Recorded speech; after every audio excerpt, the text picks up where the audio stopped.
Hello everyone. आज के इस वीडियो में हम आगे के जो दो मेथड्स हैं हमारे पास ये पता करने के लिए कि जो सीरीज़ है वो कन्वर्जेंट है या वो डाइवर्जेंट, उन्हें देखेंगे। सो पहला जो हमारे पास रेशियो टेस्ट है वो है डेलेनबेयर का, and second one is of logarithmic. So first जो लेक्चर हमने देखा था उसमें हमने nth रूट टेस्ट देखा था। सो स्टार्ट करते हैं। पहले मैं आपको बता देती हूँ कि कौन से केसेस में ये कन्वर्जेंट एंड डाइवर्जेंट होगा। देन हम कंपैरिजन टेस्ट भी देखेंगे, उसकी तीनों फॉर्म्स मैं आप लोगों को बताऊंगी, क्योंकि जो एग्जांपल अभी हम देखने वाले हैं उसमें कंपैरिजन टेस्ट का भी यूज़ हुआ है, तो आपको इससे ये भी पता चलेगा कि किस तरीके से आपको अप्लाई करना है। हालांकि जो फर्स्ट वीडियो हमने देखी थी उसमें एक फॉर्म का यूज़ हुआ था और मैंने आपको बताया था कि पी सीरीज़ और कंपैरिजन टेस्ट किस तरीके से वहाँ पर अप्लाई करना है, कौन से केस में करना है। तो स्टार्ट करते हैं। इसमें क्या है कि आपके पास जो nth टर्म है सीरीज़ की और n+1 जो टर्म है, उन दोनों को पहले फाइंड करना है, उनको डिवाइड करना है, एंड देन जब लिमिट अप्रोच करेगी इन्फिनिटी को और मान लो आपके पास आंसर आता है l, तो उनके बेसिस पे आपके पास वैल्यूज़ हैं, सॉरी आंसर्स हैं कन्वर्जेंट और डाइवर्जेंट के, greater than 1 and less than 1 के अकॉर्डिंगली। और 1 पे टेस्ट फेल हो जाता है जैसे कि पिछले वाले टेस्ट में हुआ था। एंड यही सेम लोगैरिथमिक रेशियो टेस्ट में भी है। डिफरेंस क्या है कि ये निकालने के बाद आपको वही सेम चीज़ है, बट उसके बाद लॉग लगाना है, n मल्टीप्लाई करना है, फिर जो है लिमिट अप्रोच कर रही है। ठीक है, तो इसमें जो एक्स्ट्रा काम है आप वो देखिए। And one more thing, examples के बाद मैं आप लोगों को बताऊंगी कि कब कौन सा टेस्ट अप्लाई करना है। लाइक अगर इस बात की कन्फ्यूजन होगी आपको कि कब कौन सा टेस्ट हम अप्लाई करें, nth आपने देख लिया, लोगैरिथमिक देख लिया, डेलेनबेयर का टेस्ट देख लिया, तो कहाँ क्या अप्लाई होगा वो भी मैं आपको बताऊंगी, तो आपको ध्यान से सुनना है। जैसा कि मैंने कहा कि ये निकालने के बाद आपको लॉग मल्टीप्लाई करना है एंड n, देन सेम जो आपके पास आंसर आएगा उसके बेसिस पे कन्वर्जेंट डाइवर्जेंट एंड टेस्ट जो है फेल होगा। ये कुछ एग्जाम्पल्स हमने लिए हैं। तो फर्स्ट एग्जाम्पल आप देखिए, कैसे आपको nth टर्म पता करनी है, un या फिर an, आप कुछ भी नाम दे सकते हो। तो आपको पैटर्न को ऑब्जर्व करना है कि किस तरीके से चल रहा है। लाइक अगर मैं देखूँ ये 1 है, ऊपर 2 फैक्टोरियल, 3 फैक्टोरियल, 4 फैक्टोरियल, इस तरीके से है। और आप इस 1 को कैसे लिख सकते हो, 1 फैक्टोरियल भी लिख सकते हो, नीचे भी आप 1 की पावर जो है 1 कर सकते हो, जो भी चल रहा है नीचे। जैसे मान लो अगला 2 की पावर 2 है, फिर 3 की पावर 3 है, इसके अकॉर्डिंगली 1 की पावर यहाँ पर क्या होगा, 1 की पावर 1 होगा। इसका मतलब कि ऊपर हो गया n फैक्टोरियल, क्योंकि 1 फैक्टोरियल, 2 फैक्टोरियल, 3 फैक्टोरियल, 4 फैक्टोरियल ऐसे चल रहा है, सॉरी। तो ऊपर क्या हो गया n फैक्टोरियल और नीचे n की पावर n, वही सेम चीज़, क्योंकि जो 2 है वही सेम चीज़ ऊपर लिखी है, तो n की पावर n। तो ये आपको फाइंड करना है। तो अब चलते हैं सोल्यूशन पे। तो ये आ गया आपके पास an। अब n+1 जो टर्म है वो उसको पता करने के लिए आप क्या करोगे, सिंपली n की जगह पर n+1 कर देना है। तो ये आ गया n+1, इधर पावर में भी और इधर भी आ गया। ठीक है, सही उल्टा बोल दिया, पावर ये रहा और बेस में भी आ गया। अब मैंने आपको बताया था फॉर्मूले के अकॉर्डिंगली दोनों को डिवाइड करना है, तो ये आपके पास दोनों टर्म आ गई। यहाँ पर n+1 फैक्टोरियल को हम कैसे लिख सकते हैं, n+1 और n फैक्टोरियल। आप इसको अलग अलग करके लिख सकते हो, सो दैट ये n फैक्टोरियल यहाँ से कैंसिल हो जाएगा। एंड इस n+1 की पावर क्या है, n+1, इसको कैसे लिखा जा सकता है, अलग अलग करके पावर, n+1 की पावर n और सिंपल n+1 ऐसे। ठीक है, अभी तो यहाँ पर वही सेम लिखा हुआ है, खैर ये लिख दिया और n और ये। ठीक है, अभी तो सेम लिखा है, इसको अलग अलग नहीं किया। देखते हैं अगर ज़रूरत पड़ेगी तो आप कर सकते हो, अदरवाइज़ कोई ज़रूरत नहीं है। अब यहाँ पर एक सेकेंड, ये आपको पता होना चाहिए क्या टर्म हमारे पास आई है, ये क्लियर कर देती हूँ। आगे देखिए, यहाँ पे ये जो n+1 है, अगर मैं इसमें से n कॉमन निकालूँ, क्योंकि मैंने आपको लास्ट वीडियो में भी बताया था कि अगर n ऊपर रहेगा और जैसे ही आप लिमिट पुट कर देते हो n=∞, तो क्या हो जाएगा, इन्फिनिटी बाय इन्फिनिटी की फॉर्म आ जाएगी। तो हमारी कोशिश यही रहती है कि ऊपर से अगर न्यूमरेटर वाले पोर्शन से हम हटा देते हैं तो ज़्यादा सही है। अगर आप नहीं हटा पाते हो तो कोई प्रॉब्लम नहीं है, लाइक अगर नहीं कैंसिल हो रहा तो जब हम पॉसिबल ही नहीं है तो कोई प्रॉब्लम नहीं है, बट अगर हट सकता है तो हटाने की कोशिश करेंगे। अब यहाँ से अगर आप n कॉमन लोगे तो n ये आ जाएगा। अब क्योंकि होल पावर n+1 चल रहा था तो पावर के साथ बाहर निकलेगा। अब क्योंकि ये पहला वाला तो कॉमन जा चुका है तो 1, और इस सेकेंड वाले टर्म में n था नहीं, तो मल्टीप्लाई एंड डिवाइड जायज़ सी बात है, तो एक तो बाहर चला गया मल्टीप्लाई वाला पोर्शन और डिवाइड में n आ गया। नाउ सेम विद दिस, यहाँ पर n की पावर n ऑलरेडी बाहर है, आप एक और n जो इसमें से बाहर निकाल लोगे तो क्या हो जाएगा, n की पावर +1, ये वाला पार्ट मिल जाएगा। तो एक तो ये तो था ही, यहाँ से n जो है बाहर निकाल लिया हमने, और ये हो गया n की पावर n+1, और अंदर जो है ये आ जाएगा क्योंकि n कॉमन निकल चुका है। ओके, तो ये हमने कैंसिल कर दिया और सिर्फ ये बच गया। नाउ इधर आ जाते हैं, अब सॉल्व करोगे तो क्या आ जाएगा, सिर्फ ये बच जाएगा क्योंकि यहाँ पर n+1 है, तो एक पावर जो है यहाँ से -1 हो जाएगी, कैंसिल हो जाएगी, सिर्फ nth बच गया। अब लिमिट लगाने पे मैंने आपको लास्ट वीडियो में भी बताया था, इसकी वैल्यू क्या आ जाती है लिमिट लगाने पर, e, मतलब 1 plus this to the whole power n, इसका फॉर्मूला लिमिट लगाने पर, लिमिट लगाना ज़रूरी है, जब लिमिट लगता है तो ही वैल्यू जो है e देता है, और e की वैल्यू क्या बताई थी, it is approx to 2.71। Okay, तो यहाँ पर अगर मान लीजिए, मतलब ये और ये चीज़ सेम होनी चाहिए, लाइक अगर ये n/2 है तो ये भी n/2, if it is n/3 तो ये भी n/3, एंड इवन अगर मैं ये हटा के मान लो लिखती हूँ यहाँ पर n² और यहाँ पर भी फिर वही सेम टर्म हो n², तो ये वैल्यू e आती है। ठीक है, तो ये फॉर्मूला आपको याद रखना है। तो अब देखिए आंसर क्या आया, e। अब e की वैल्यू जो है 1 से बड़ी है, सो अकॉर्डिंग टू डिलन-बेयर रेशियोज टेस्ट के अकॉर्डिंगली ये जो सीरीज़ है वो कैसी हो गई, कन्वर्जेंट। सेकंड पे आ जाते हैं, वही सेम चीज़ है, एक बार क्वेश्चन पे चलते हैं, ये रहा सेकंड। तो आपको क्या करना है, देखिए 2 की पावर, मतलब कि nth टर्म में ऊपर 2 आ जाएगा क्योंकि 2 चल रहा है। अब यहाँ पर पावर 1 थी, फिर 2 हुई, फिर 3 हुई, इसका मतलब n चलेगा, है ना।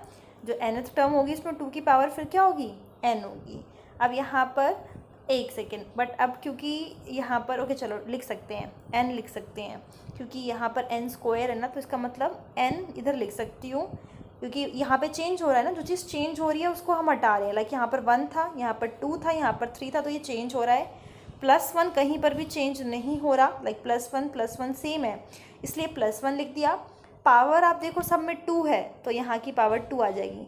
मेरे बोलने का ये मतलब है कि जो चीज़ चेंज नहीं हो रही उसको आप एज इट इज़ लिख दो, और जो चीज़ चेंज हो रही है फिर उसमें पैटर्न आप देखो कि किस तरीके से बदल रहा है। ठीक है, तो आंसर क्या आया, 2 की पावर n/n² + 1। अब चलते हैं यहाँ पर, डायरेक्टली n लिख रखा है ना क्वेश्चन से, तो ये आ गया।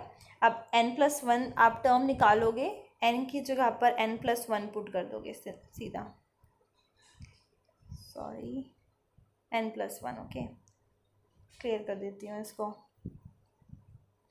देखिए अब ये आपको डिवाइड करना था, डिवाइड करने पर जो टर्म्स है उनको हम कैंसिल कर देते हैं। यहाँ पर ये जो 2n+1 है इसको आप कैसे लिख सकते हो, 2 की पावर n+1 अलग अलग करके लिख रहे हैं, तो 2 की पावर n और 2, जैसे कि आप ये वाले टर्म को कैंसिल कर सको। ठीक है, तो यहाँ पे सिर्फ nth वाली टर्म कैंसिल हो जाएगी, मतलब सिर्फ ये 2 बच जाएगा। और यहाँ से भी आप देख लो, अगर आप कुछ कॉमन ले सकते हो तो हम कॉमन ले लेंगे। यहाँ पर देखिए एक बार देख लेते हैं कि बचा क्या, 2 एज इट इज़ आ गया जो यहाँ पर था।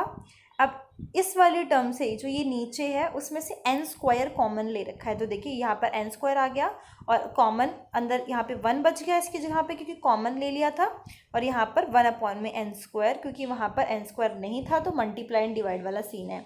अब ऊपर देखो, क्योंकि n² नीचे है वो हमने कैंसिल करने के लिए निकाला है, क्योंकि न्यूमरेटर में n नहीं रहना चाहिए बट यहाँ पर है, कैंसिल करने के लिए निकाला गया है। तो ऊपर से भी n² जो है कॉमन लिया जा सकता था, तो n² कॉमन ले लिया, इसके ब्रैकेट में आ जाएगा 1/1 + 1 का होल स्क्वायर, और क्योंकि ब्रैकेट से बाहर गए, इस स्क्वायर वाले ब्रैकेट से जो है n² बाहर गया है, कैंसिलेशन के लिए तो पूरे ही ब्रैकेट से बाहर लेना पड़ेगा ना आपको, तो इस 1 के नीचे भी क्या आ गया, n²। तो आप आराम से सॉल्व करके देख सकते हो। देन n² से कैंसिल हो गया, ये आपके पास बच गया। अब हम लिमिट लगा सकते हैं, क्यों, क्योंकि अब जहाँ पर भी n है ना वो डिनोमिनेटर में ही है, सो 1/∞ क्या हो जाएगा, 0। तो आप जैसे ही लिमिट लगाओगे it will be 1/2 which is less than 1, so ratio test के accordingly this is divergent. Less than 1 के केस में जो सीरीज़ आपको मिलेगी वो कैसी होगी, डाइवर्जेंट। अब आ जाते हैं थर्ड पे, मैं एक बार आपको क्वेश्चन दिखा देती हूँ कि कैसे हमने nth टर्म को बनाया है। सो ये जो एग्जाम्पल्स हैं जिसमें एक्स इन्वॉल्व्ड है वो आपको ध्यान से सुनना है, क्योंकि उसमें टेस्ट फेल वाले तीनों केसेस के बारे में डिस्कस करते हैं हम, डाइवर्जेंट, कन्वर्जेंट और टेस्ट फेल। तो थर्ड वाले में देखो एक्स, तो इसको क्लियर कर देते हैं। सो देखिए कैसे बनाएंगे हम। x क्योंकि कांस्टेंट चल रहा है तो यहाँ पर हमने x ले लिया, और पावर कैसे चेंज हो रही है, 1 2 3 4, सो यहाँ पर आ जाएगा n। उसके बाद 1 2 3 4 5 6, मतलब कॉन्टिन्यूशन में चल रहा है, बट पैटर्न ऑब्जर्व करेंगे तो पहला वाला जो नंबर लिखा है वो है odd and second one is even. तो ऑड के लिए हम क्या यूज़ करते हैं, 2n-1, और इवन के लिए 2n। आई होप ये क्लियर है, क्योंकि अगर n हम सिंपली लिखते हैं तो हमें नहीं पता कि n ऑड है या फिर n इवन है, बट जैसे ही आप n के आगे 2 लगा देते हो तो वो क्या हो जाएगा, इट मस्ट बी इवन, क्योंकि 2 का मल्टीपल बन गया ना। अब उसमें आप -1 +1 जैसे ही करते हो इवन नंबर में, देन वो अगेन एक ऑड नंबर बन जाता है, बट यहाँ पे -1 करना पड़ेगा क्योंकि इससे एक पहले वाला नंबर की हमें यहाँ पर ज़रूरत है। ठीक है, तो nth टर्म यहाँ पर हमारे पास निकल गई। अब चलते हैं सोल्यूशन पे। ये आपके पास nth हो गया। n+1 कैसे निकालेंगे, सिंपली n की जगह पर n+1, n की जगह पर n+1, तो ये इस जो है n+1 रखने पर ये आ गया। डिवाइड कर देंगे, पावर आप जैसे कि जहाँ पर भी ऐसे है ना x+1, वही सेम वही है, आपको अलग अलग करके लिखना है, सो दैट ये वाला x⁴n ये वाला और ये कैंसिल हो जाए और यहाँ पर सिर्फ आपके पास x बचे। देन आप देख सकते हो यहाँ पर n और यहाँ पर भी n है, तो हम क्या कर सकते हैं, n² कॉमन ले सकते हैं। एक n तो यहाँ से कॉमन निकलेगा, दूसरा n यहाँ से कॉमन निकलेगा, तो ये आ जाएगा कॉमन निकालने के बाद। ठीक है, और यहाँ से भी एक n तो ऑलरेडी बाहर है, दूसरा n आप यहाँ से निकाल सकते हो, तो यहाँ पर भी आपको एक n² मिलेगा, वो कैंसिल हो चुका है इसलिए यहाँ पर नहीं लिखा गया। x जो है, ये x जो बच गया था वो रहा यहाँ पर, ये x 2 ये रहा, और कॉमन लेने के बाद ये वाली टर्म्स आपके पास बनी है। ठीक है, तो आप सॉल्व कर सकते हो, बहुत ही इजी है ये। तो अब हमने देखा क्योंकि n न्यूमरेटर में नहीं था, डिनोमिनेटर में आ चुका है, सो 1/∞ = 0, लिमिट लगा दी सीधा। लिमिट लगाने पे आंसर क्या आया हमारे पास, 1/x। अब क्योंकि हमें 1/x नहीं पता कि वो >1 है या <1 है, तो इस वजह से हमारे पास केसेस बन जाते हैं।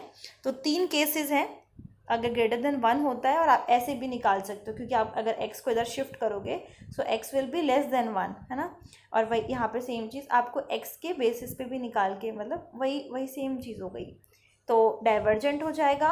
और अगर ये 1/x 1 के इक्वल है या फिर x की वैल्यू 1 है तो टेस्ट फेल हो जाएगा।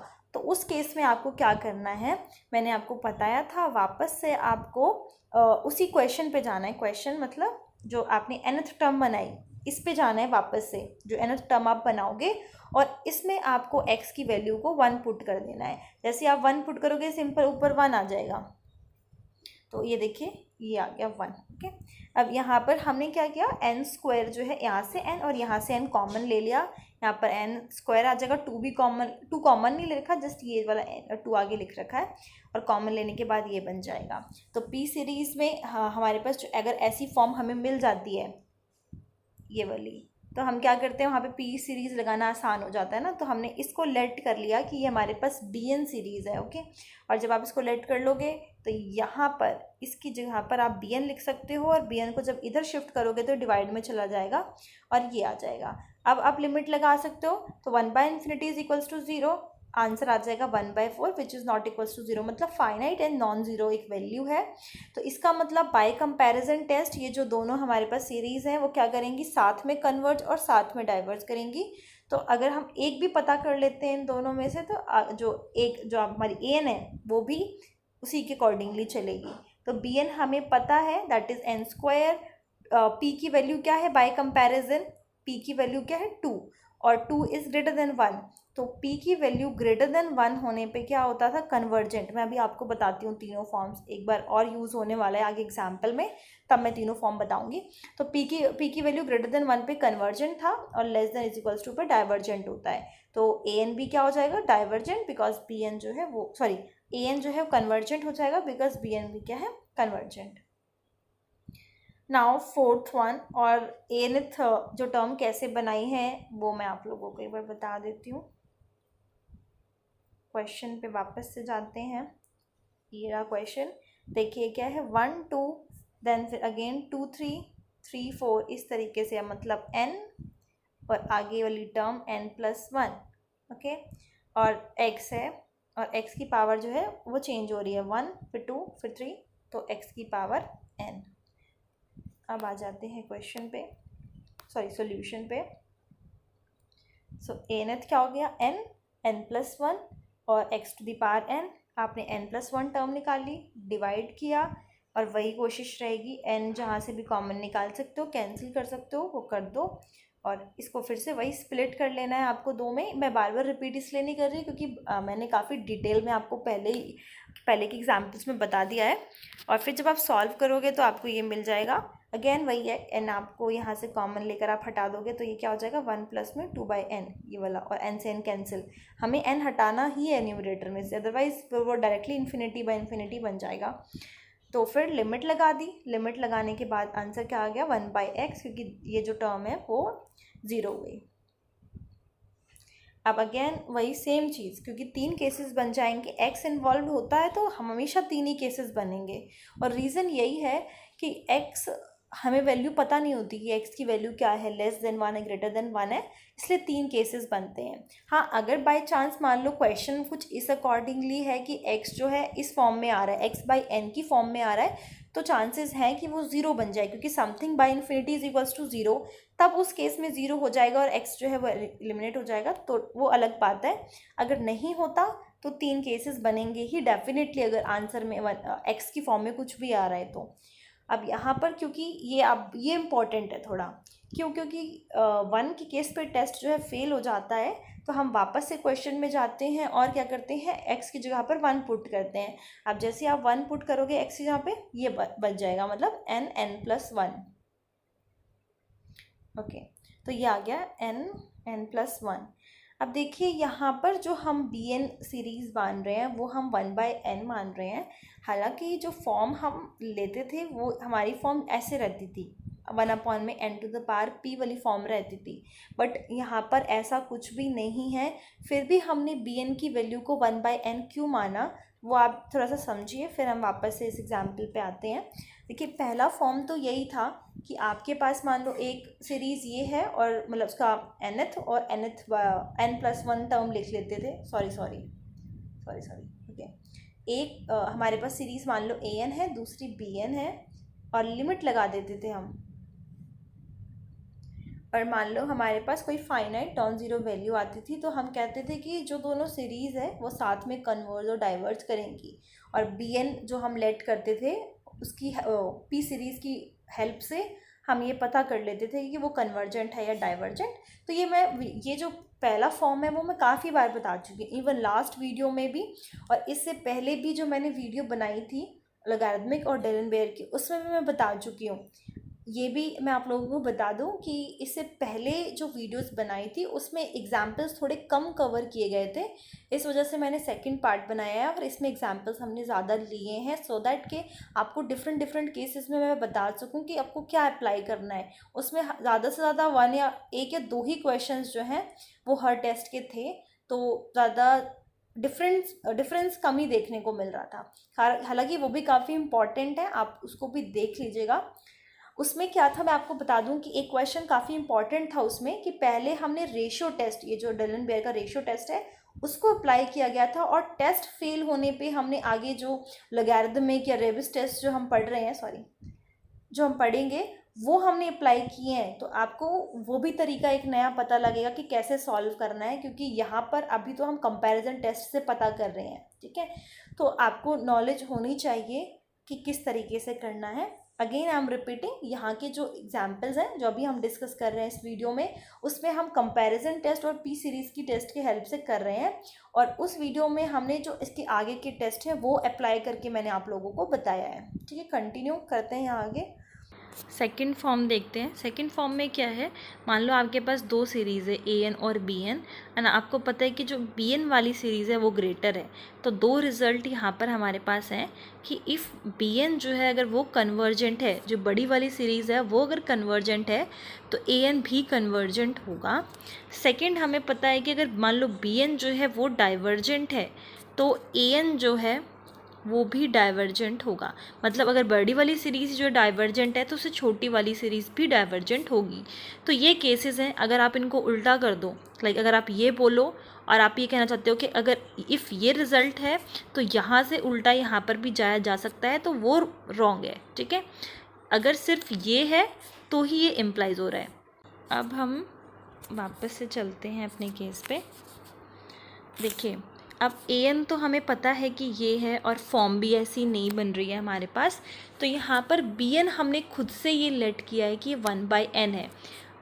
अब क्योंकि an जो है वो ग्रेटर देन bn है, क्योंकि ये जो सीरीज़ है 1/n क्या है, छोटा है ना, n+1 से ये बड़ा होगा ना। आप कोई भी n की वैल्यू रख के देख लो तो आपको an जो है वो बड़ा मिलेगा, bn जो है वो छोटा मिलेगा। अब क्योंकि bn हम पता कर सकते हैं, ये फिर से मैं बोल रही हूँ, ये हमने खुद से लेट किया है। an हमारे पास ऑलरेडी था और bn हमने ऐसा लेट किया है सच दैट कि an जो है बड़ा है, सो दैट हम रिजल्ट के अकॉर्डिंगली पता कर सकें। अब इस केस में हमें पता है कि ये क्या है, p की वैल्यू क्या आ जाएगी 1/p सीरीज़ टेस्ट, और 1 पे क्या होता है, डाइवर्जेंट होता है। तो अगर ये जो छोटी वाली जो सीरीज़ है अगर वही डाइवर्जेंट है तो इससे जो बड़ी वाली सीरीज़ बनेगी वो भी डाइवर्जेंट ही बनेगी बाय कंपैरिजन टेस्ट। तो ये आ गया by comparison test, this is divergent. Next example हमारे पास है, मैं क्वेश्चन एक बार आप लोगों को दिखा देती हूँ जिससे हमने nth फॉर्म बनाई है। So fifth one is this, x की पावर पहले 1 है, फिर 2 है, फिर 3 है। इसका मतलब nth टर्म में x की पावर क्या होगी, 1।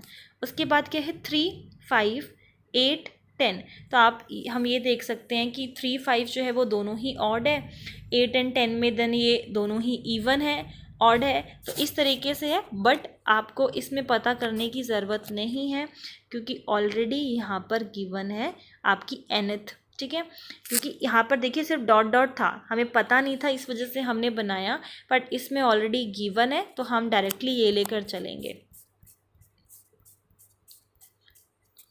सो ये लिख दिया nth, n+1 टर्म निकाल लिया, n की जगह पर n+1 पुट करके डिवाइड कर दिया, एंड जितने भी n वाले हैं इसमें आप उनको कॉमन लोगे तो यही आ जाएगा और 1/x रह जाएगा क्योंकि यहाँ से इसको स्प्लिट किया गया है।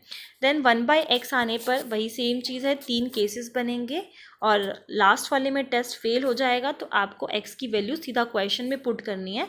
तो जो x वाला करके जो टर्म था वो सीधा 1 हो जाएगा, एंड इसमें वही n² को कॉमन लिया जाएगा तो ये बन जाएगा दोनों साइड। अब क्योंकि ऊपर कुछ भी नहीं है तो लिमिट लगाया जा सकता है। लिमिट क्या आ गई, 1, which is not equals to 0। So divergent test जो होता है हमारे पास उसके अकॉर्डिंगली अगर जो लिमिट है वो नॉन ज़ीरो की इक्वल आती है देन वो डाइवर्जेंट होगा ही होगा। देखो अगर इज इक्वल्स टू 0 आती है तब इसका मतलब ये नहीं है कि कन्वर्जेंट होगा, ठीक है, बट हाँ कन्वर्जेंट है तो 0 लिमिट होगी ही होगी। ओके, फिर से रिपीट कर रही हूँ, अगर नॉट इक्वल्स टू 0 है तो बाय डाइवर्जेंट टेस्ट वो डाइवर्जेंट होगा, बट अगर इज इक्वल्स टू 0 है तो वो ज़रूरी नहीं है कन्वर्जेंट हो। अगर कन्वर्जेंट है तो इधर जा सकते हैं, मतलब लिमिट 0 होगी। ओके, अब क्योंकि नॉन ज़ीरो था, नॉट इक्वल्स टू 0 था, सो ये डाइवर्जेंट हो गया। सिक्स्थ लास्ट एग्जाम्पल पे आ जाते हैं। ये हमने फॉर्म जो है n फैक्टोरियल, n की power n-1 and x to the power n-1। एक बार आप क्वेश्चन में देख लो कि क्वेश्चन किस तरीके से आया था। लास्ट है फैक्टोरियल जो है 1 फैक्टोरियल, 2 फैक्टोरियल, 3 फैक्टोरियल चल रहा था, इसलिए नीचे जो है हमारे पास ये n फैक्टोरियल लगा है। फिर देखिए x की पावर क्या है, पहले 1 है, फिर 2 है, फिर 3 है। आपको देखना भी कैसे, आप देखो जब x की यहाँ पर x लिख लेती हूँ मैं पहले, x की पावर क्या है 1, तो आप सीधा यहाँ पर n नहीं लिख सकते क्योंकि n आप यहाँ पर ये ले चुके हो, ठीक है। या फिर आप अगर n इधर लिख रहे हो तो n+1 नीचे कर दो। एक बार क्वेश्चन में देखो, क्वेश्चन में जो लिया है मैं आपको उसके अकॉर्डिंगली समझा देती हूँ। लास्ट वाला जो पार्ट है, पावर उन्होंने n-1 ले रखा है, तो देखो मैं बस यही बोलना चाह रही थी, अगर आप ऊपर n लेते हो तो उससे एक आपको बढ़कर नीचे लेना पड़ेगा, क्योंकि नीचे जो है x की पावर जब 1 है, x की पावर जब 1 है तो नीचे 2 फैक्टोरियल है, ठीक है। तो इसका मतलब यहाँ से एक ज़्यादा यहाँ पर होना चाहिए, ठीक है। तो अगर आप इधर n-1 ले रहे हो तो इधर n लो, अगर इधर n ले रहे हो तो इधर n+1 लो। तो इसी तरीके से एक आपको बड़ा लेना है। तो यहाँ पर क्योंकि n-1 है इसलिए यहाँ पर n फैक्टोरियल लिया गया है और n की पावर n-1। n की पावर n-1 कैसे, वो आप और देख लो। n की पावर n-1, क्योंकि जब यहाँ पर 2 है तो पावर 1 है, जब 3 है तो पावर 2 है, मतलब एक कम चल रहा है बार बार, इसलिए n की पावर n-1 ले रखा है। इस तरीके से आपको देखना है, ठीक है।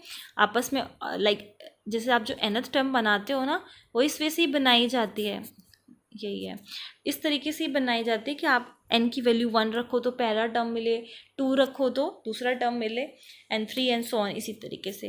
तो n+1 हो गया नेक्स्ट वाला। देन डिवाइड करना है, n की टर्म्स जितनी भी उनको कैंसिल आउट करना है, लिमिट लगानी है जब आपको लगे कि अब n की टर्म्स जो न्यूमरेटर में नहीं है।